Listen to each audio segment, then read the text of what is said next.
Part 2. I know you are watching me. I know you see and hear me, but you cannot show yourself because you know I can hurt you in ways you cannot anticipate. Or perhaps you do know how I can hurt you and are unable to protect yourself from it. I started hearing your breaths next to me. Your heartbeat is getting faster, and I can smell the fear in your breaths. If only you would show yourself and beg for my mercy. Then I began to see your eyes in the darkness, bulging, slit from the sides, and intensely red. I could see fangs protruding from the side of your mouth, which extended to your ears. There were horns on your head, thick hair covering your body, and claws on your hands. I was the one in control, the hunter in this situation, but in an instant, I became the prey. He saw the fear in my eyes and laughed a laugh that cut through my veins. Then, in a hoarse voice, he said, "You have opened a door that will not close until your death."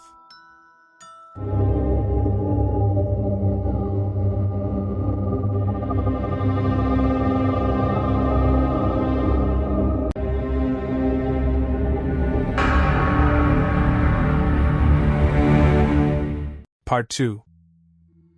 When Joseph and his team returned to the tribe with the ancient books they had found in Black Flame Mountain, they were greeted with warmth and anticipation. Everyone understood the significance of their discovery, and hoped that these books might help them better understand the mysterious forces they were facing. Joseph began studying the book he felt was the most dangerous among them. He spent days and nights in his tent, reading and deciphering the ancient texts. The writing was cryptic and complex, filled with symbols and spells unlike anything he had seen before. He sensed a strange energy emanating from the book, as if the ancient spirits that guarded it were still present. One night, as Joseph slowly turned the pages, he found a chapter containing a spell to summon the kings of the Jinn. The spell was written in an ancient language known to only a few and was filled with intricate instructions. Joseph felt a deep sense of awe, but he knew he had to understand everything about these powers to protect his tribe and the world from evil. Joseph began taking notes and translating the text into a language that the tribe elders could understand. Once he finished, he called an emergency meeting with them. The elders gathered around the fire as Joseph explained what he had discovered. Joseph said gravely, "This book holds unimaginable powers. It contains spells that can summon and control the kings of the Jinn. If this book falls into the wrong hands, it could lead to a disaster of unimaginable proportions. We need to understand these spells and find a way to neutralize or destroy them." The elders listened with concern as they looked at the pages filled with mysterious symbols. They all recognized the danger of the book. They began discussing how to handle it, with differing opinions. Some suggested burning the book immediately, while others thought it should be kept for further study and deeper understanding of its powers. Meanwhile, a rumor started spreading among the people. They spoke of an evil spirit roaming the forest at night, searching for something lost. The rumor caused panic among the people, but Joseph believed it might be related to the book they had found. He felt that there were dark forces moving in the shadows, seeking a way to regain their power. Joseph decided to keep the book in a secure location under tight guard. He assembled a team of the best warriors and sorcerers to protect it, and ordered them to stay vigilant at all times. He knew the danger was far from over and that there were many secrets still to be revealed. One night, while Joseph sat alone in his tent contemplating the ancient texts, he heard a strange whispering in the air. The words were unclear, but the voice was filled with dread. Joseph sensed an invisible presence hovering around him, as if the book itself was summoning something from other realms. Joseph reopened the book and began reading the cryptic phrase. "If you have read these words, you have opened one of the most important books to learn that it was my last message before I faced my fate in life, or death." A shiver ran through his body, and he realized that the book carried an important message, and he had to uncover its secret no matter the cost. This moment marked the beginning of a new confrontation, one unknown to the world. Dark forces were preparing to return, and Joseph and his companions had to be ready to face whatever would come. Their journey to understand and destroy black magic had only just begun, and a long road filled with dangers and secrets lay ahead. As weeks passed, the tension and anxiety within the tribe of light became more pronounced. Joseph and his companions began to sense that something malevolent was seeping into the world through the ancient book. The malevolent spirits attacking at night, and the mysterious attacks occurring in the village were all signs that danger was approaching them. One night, while Joseph was examining the book in his tent, he heard screams coming from outside the camp. He rushed outside to find that dark, mysterious creatures had invaded the village. These creatures bore the traits of jinn but were more powerful and malevolent than ever before. The tribe was in panic, but Joseph quickly gathered the warriors and sorcerers. He said firmly, "These creatures are not ordinary. We are facing an evil force unleashed from the book. We must fight and protect our village." A fierce battle ensued, with magical flames and swords clashing against the dark forces that had overrun the village. Joseph used everything he had learned from the book to confront the jinn and demons, casting powerful spells to repel them. But the creatures were highly resistant, as if they were feeding off the magic. In the midst of the battle, Joseph discovered something shocking. There was some form of coordination among the creatures, as if they were following a leader. The leader appeared to be a blend of jinn and an ancient sorcerer, possessing immense power and magic. Joseph felt that this leader was behind the attacks and was summoning the creatures. Joseph decided to confront the leader directly. With a group of the best warriors, Joseph stormed the lair of the creatures, where he found the evil leader standing before him. The leader wore dark armor and wielded a sword emitting a dark blue light, seemingly having the ability to control the unleashed dark forces. The leader said in a deep voice, "You came seeking an ancient power, but you did not know that these powers would summon me. I will return this world to the chaos it experienced centuries ago." A fierce battle began between Joseph and the evil leader. Joseph used all his spells to counter the leader's powerful attacks. The blows were intense, but the leader had tremendous magical skills. With every strike, Joseph felt the power contained in the book affecting the leader and complicating the battle further.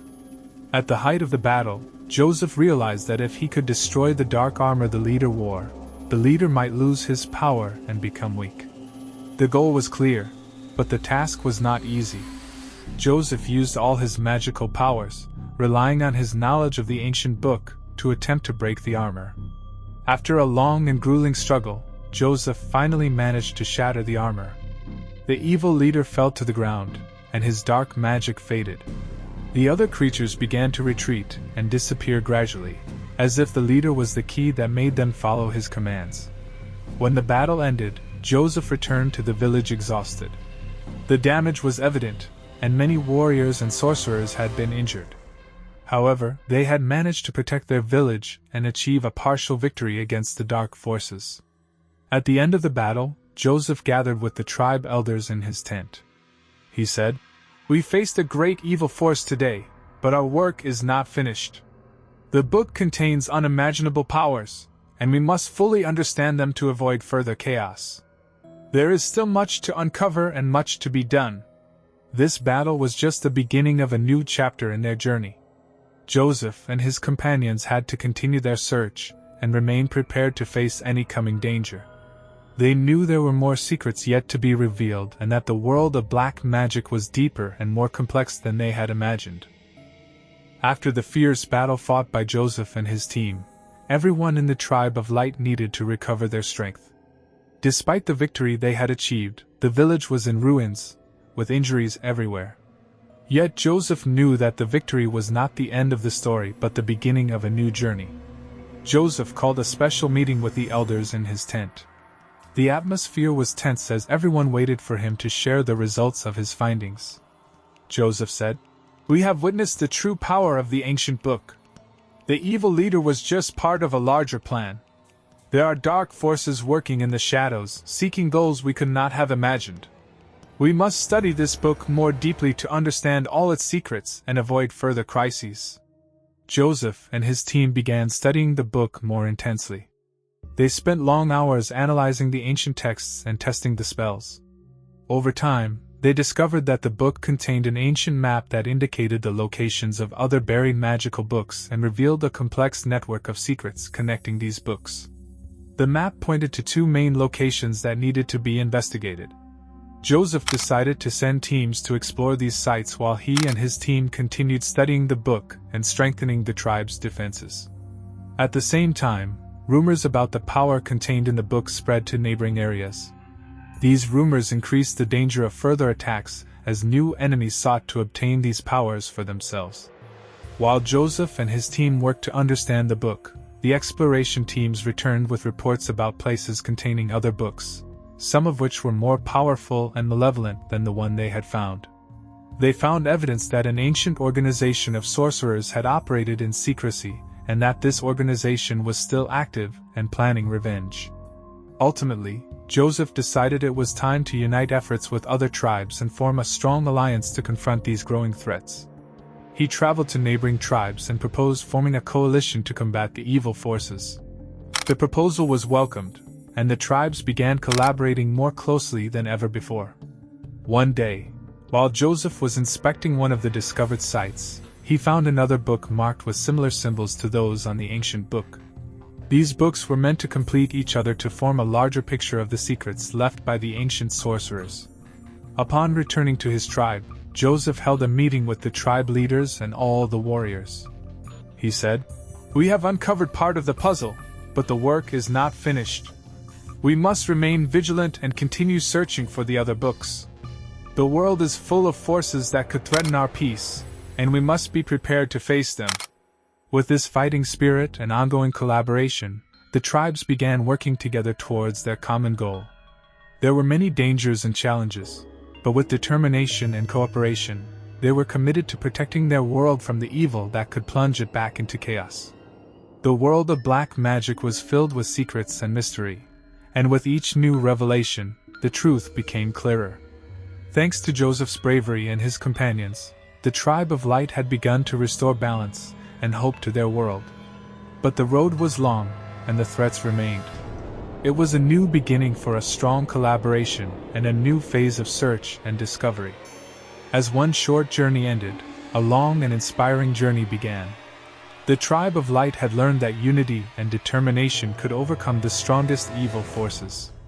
The world, despite the challenges, was in safe hands, eager to achieve peace and balance in the face of all that was dark and unknown.